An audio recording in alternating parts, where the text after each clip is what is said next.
Hai insan Kalbe, perkenalkan nama saya Adi Setiawan. Saya dari tim Corporate Digital Technology PT Kalbe Pharma Tbk.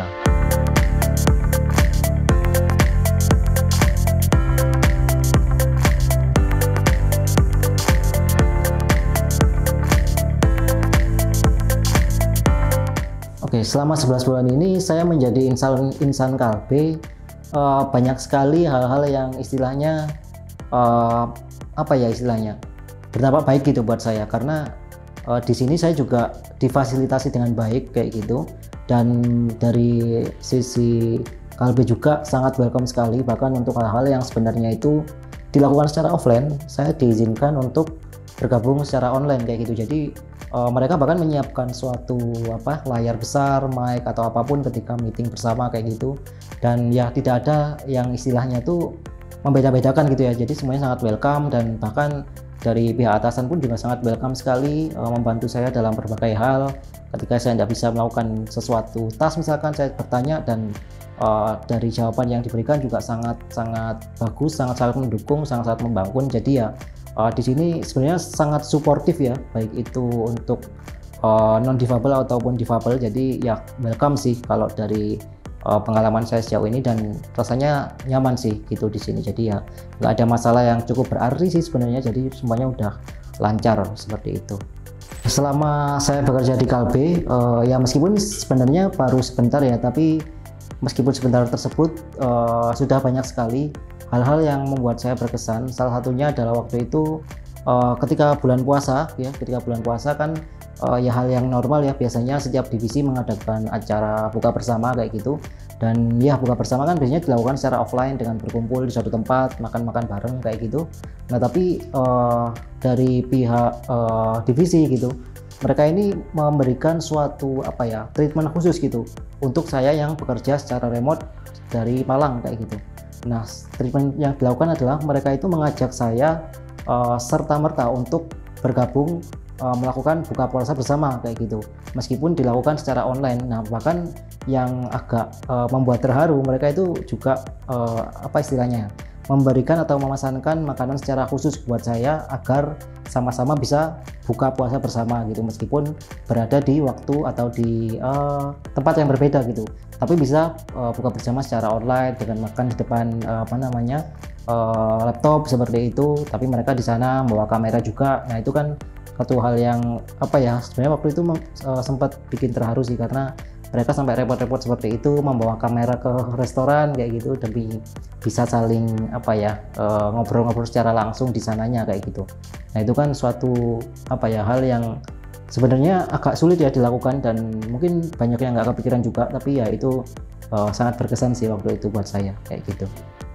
Dan tantangan kedua yang saya pernah alami, kalau nggak salah waktu bulan November ya, bulan November itu saya mendapatkan kesempatan menjadi pembicara di salah satu conference di Asia Pasifik, tapi kebetulan conference-nya diadakan di Indonesia. Nah itu saya pertama kali menjadi pembicara di suatu conference, dan presentasinya menggunakan bahasa Inggris seperti itu. Nah itu yang sebelumnya belum pernah saya lakukan ya. Saya jujur, saya sebelumnya itu pernah beberapa kali mungkin berbicara gitu, tapi kan menggunakan bahasa Indonesia gitu.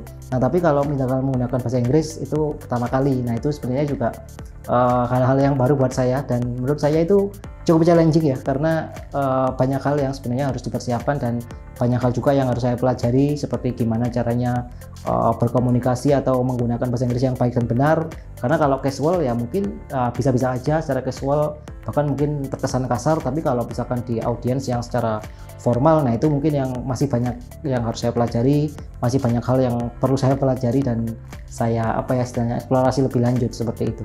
Ini saya diajarkan untuk menerapkan Pancasrada, yang sebenarnya Pancasrada ini jika disambungkan ke dalam bidang pekerjaan saya itu akan sangat cocok sekali gitu. Contohnya di bagian trust gitu ya, di bagian trust. Nah, di mana trust ini sebenarnya adalah suatu proses untuk membangun kepercayaan gitu ya, antara satu orang dengan orang lainnya. Dan tanpa adanya trust mungkin saya nggak akan berada di Kalbe gitu, karena ya kita butuh trust ya untuk saling percaya dengan rekan kita satu sama lain agar bidang pekerjaan kita itu bisa sesuai gitu dengan apa yang kita butuhkan kayak gitu. Kemudian mindfulness ya tentunya di bidang saya AI, nah itu juga butuh istilahnya mindfulness ya, yang sangat-sangat perlu ketelitian dan fokus yang tinggi kayak gitu. Dan innovation ya tentunya di AI setiap kali atau setiap waktu kita mengembangkan suatu produk baru tentunya akan menjadi sebuah inovasi yang tentunya pasti akan berguna ya dengan Kalbe dan Kalbe Group kayak gitu. Kemudian strive to be the best ya, pasti setiap mengerjakan proyek apapun kita harus melakukan sesuatu yang terbaik, karena di bidang AI sendiri atau bukan AI secara general itu pasti setiap mengerjakan sesuatu kita perlu melakukan yang terbaik agar hasilnya juga menjadi lebih baik kayak gitu.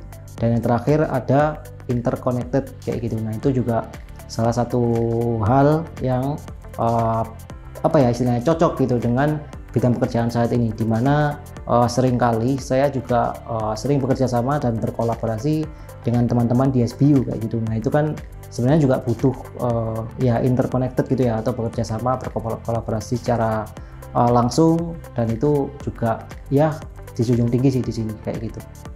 Pesan untuk insan Kalbe saya rasa mungkin yang pertama adalah jangan takut untuk ini ya mencari tantangan baru gitu. Jadi jangan stuck di tempat tertentu, coba cari tantangan baru apapun itu, misalkan hal yang tersulit dalam kehidupan, dalam suatu pekerjaan, coba aja diberanikan diri. Mungkin kalaupun itu susah ya pasti susah gitu, tapi ketika hal yang susah itu kita lakukan dengan sungguh-sungguh, pelan tapi pasti semuanya akan bisa terwujud gitu ya. Dan itu memang hal yang istilahnya pernah saya rasakan juga dulu waktu sebelumnya saya nggak bisa matematika, nggak bisa sama sekali matematika, tapi saya coba belajar aja gitu pelan-pelan tapi pasti, ya buktinya saya juga pada akhirnya bisa gitu, karena apapun itu nggak ada hal yang nggak bisa dipelajari gitu. Jadi semua hal itu bisa dipelajari asalkan kita fokus, semangat, dan pelan-pelan gitu. Jangan istilahnya jangan takut kalau misalkan itu terlihat sangat lama atau waktunya lama sekali. Nah itu juga ya masalah sih, karena namanya juga proses gitu ya, dan waktunya juga nggak singkat gitu. Kalau misalkan 1 tahun pun nggak masalah gitu saya rasa ya. Mungkin itu, jadi tetap semangat aja untuk menjalani segala pekerjaannya, jangan pernah takut untuk mencari tantangan baru, dan jangan khawatir kalau misalkan apa yang kalian lakukan itu butuh waktu yang lama, karena memang proses dari dunia seperti itu. Segitu aja dari saya, salam One Kalbe.